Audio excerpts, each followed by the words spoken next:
Macri despierta del sueño dogmático, la política me pide cambios, lo que necesito es que tengas un despacho cerca mío en la Casa de Gobierno. Con esa frase Mauricio Macri lo sacó a Francisco Cabrera del Ministerio de la Producción. La reforzó Marcos Peña con un WhatsApp: vas a ver cómo nos vamos a divertir en la Casa de Gobierno. Cabrera, uno de los planificadores de este gobierno desde los tiempos de la Fundación Pensar, que condujo en los tiempos críticos de la campaña de 2015, no se siente desplazado del gobierno. Se lo explicó a su grupo de íntimos en el ministerio, antes aún de que le comunicasen el cambio: prepárense, porque Mauricio ahora no está para discutir. Le piden cambios en el área económica. Primero le va a tocar a Aranguren, después a mí, el tercero es Dietrich, pero Guillo anda muy bien, y a Nico y hay que reforzarlo en el cargo. Así ocurrió entre el jueves, cuando Macri tomó la decisión, y el sábado, cuando se anunció.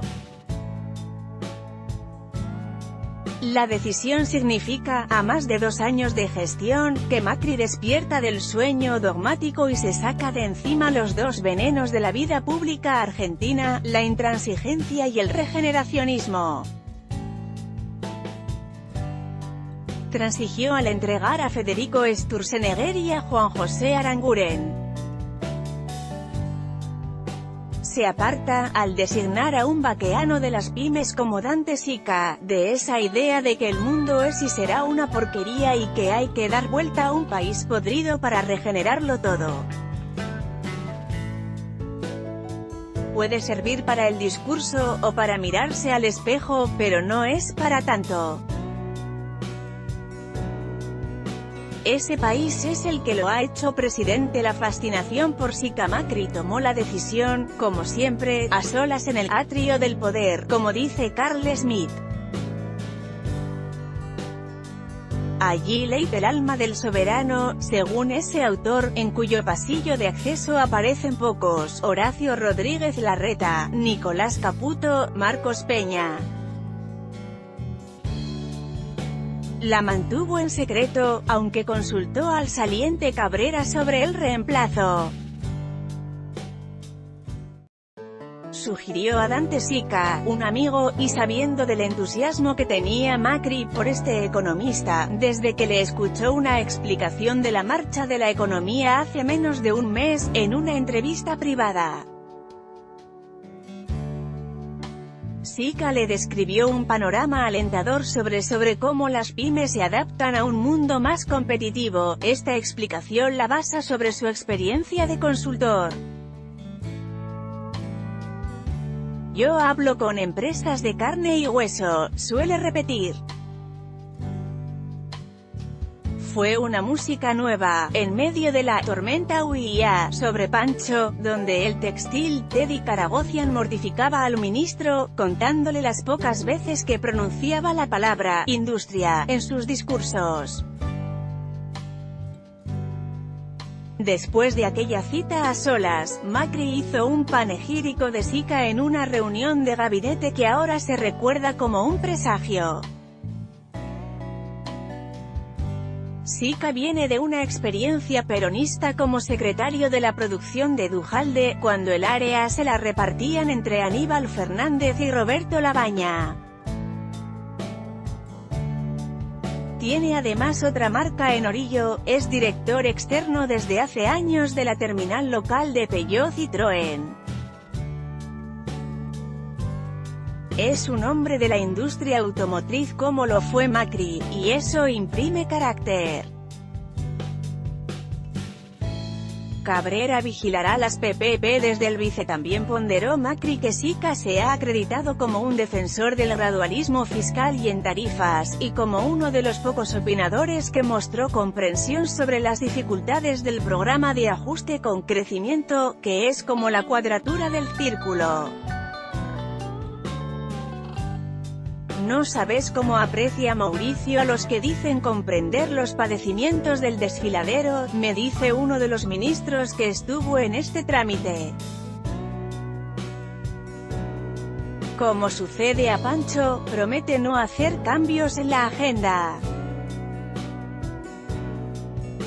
Su tarea es hacer algo más de política que lo que se venía haciendo con Pancho. Nuestros aliados radicales decían que se podía hacer algo más de magia.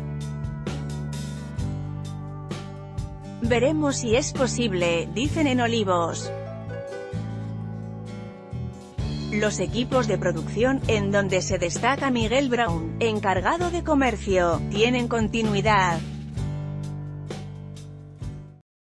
Cabrera, que va a boxes, se lleva a unos pocos porque ya tiene quien lo asistirá como presidente del Vice. Ya tiene al funcionario para encargarse del financiamiento de los proyectos PPP, participación público-privada, de los cuales el Vice es fideicomisario.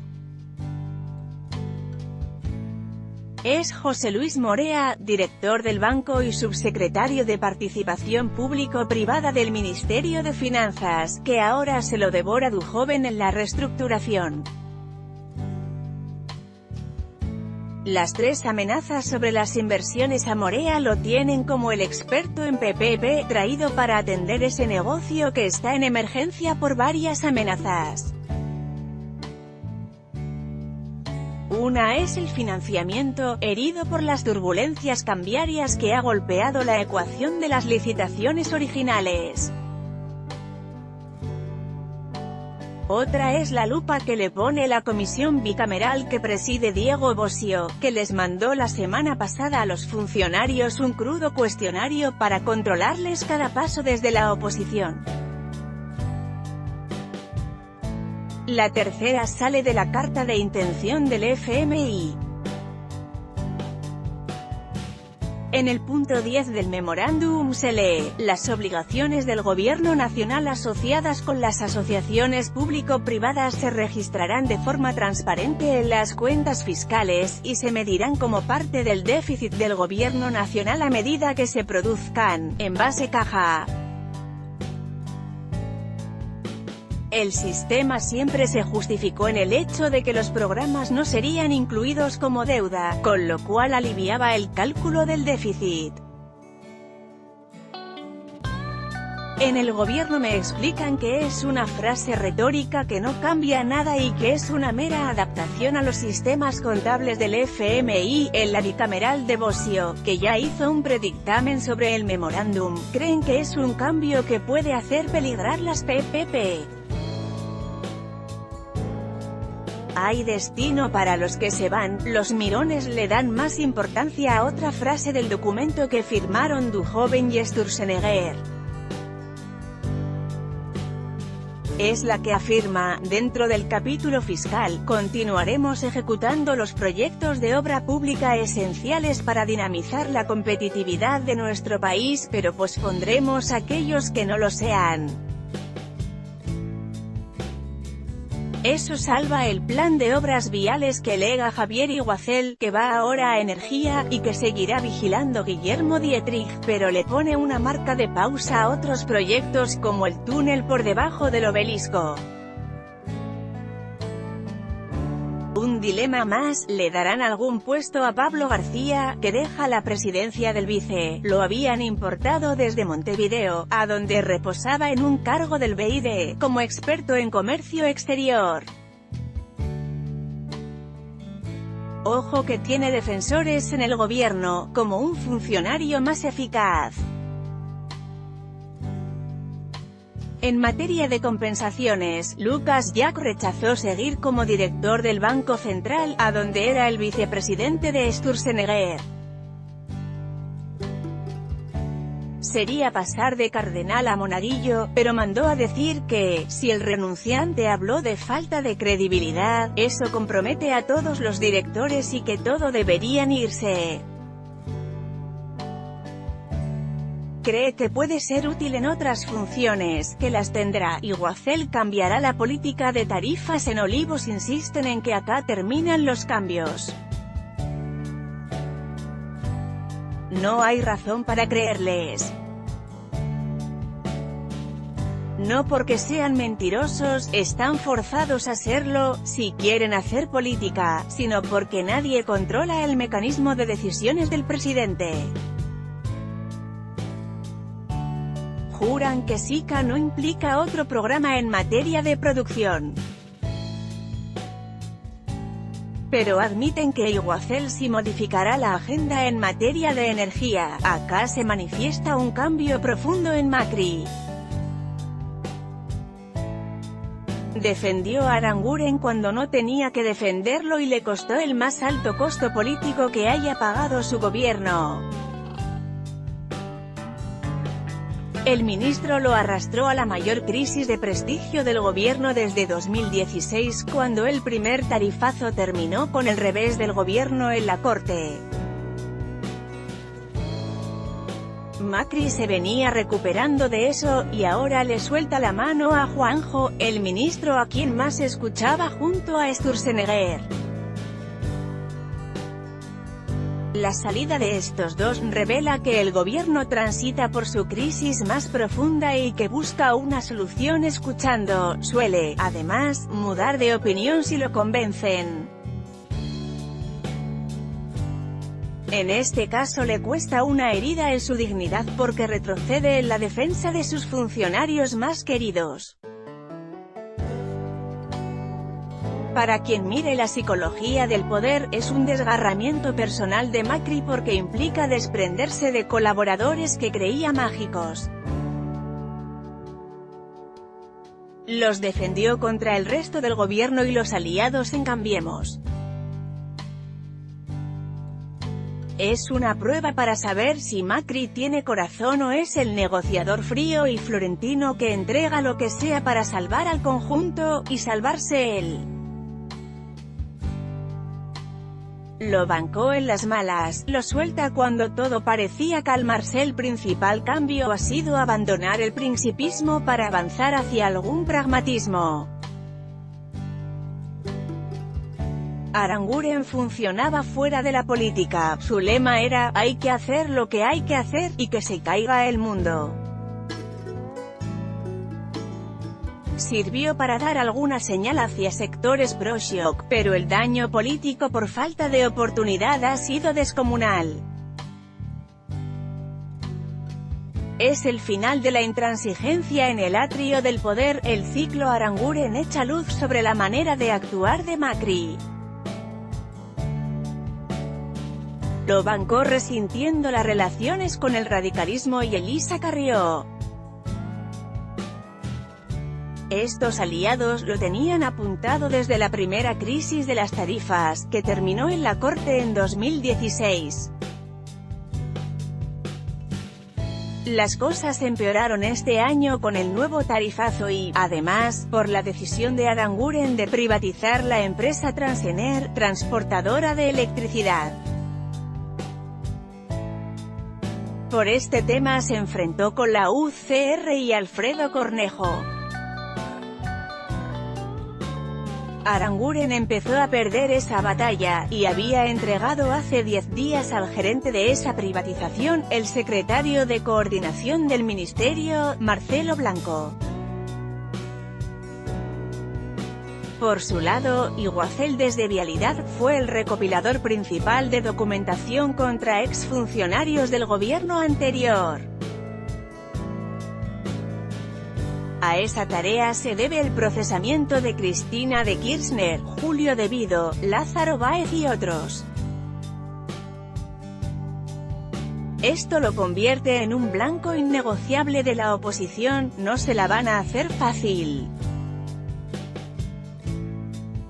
¿En qué se parecen tarifas y aborto? ¿De qué le sirvió sostener a Aranguren? Ese mecanismo se repite con el aborto. Mandó a discutir en el Congreso un tema que dividió a los afuera y a los propios, a quienes nunca les dijo cómo debía votar el oficialismo. ¿Hay algún tribunal en donde lo van a premiar por plantear temas nuevos? Fue un trabajo práctico. Los dos procesos dejan heridos hacia adelante. En tarifas, Iguacel debe cumplir la promesa de Olivos a Carrió de que no habrá aumentos de tarifas. Para eso ponen a un petrolero de boca de pozo como él.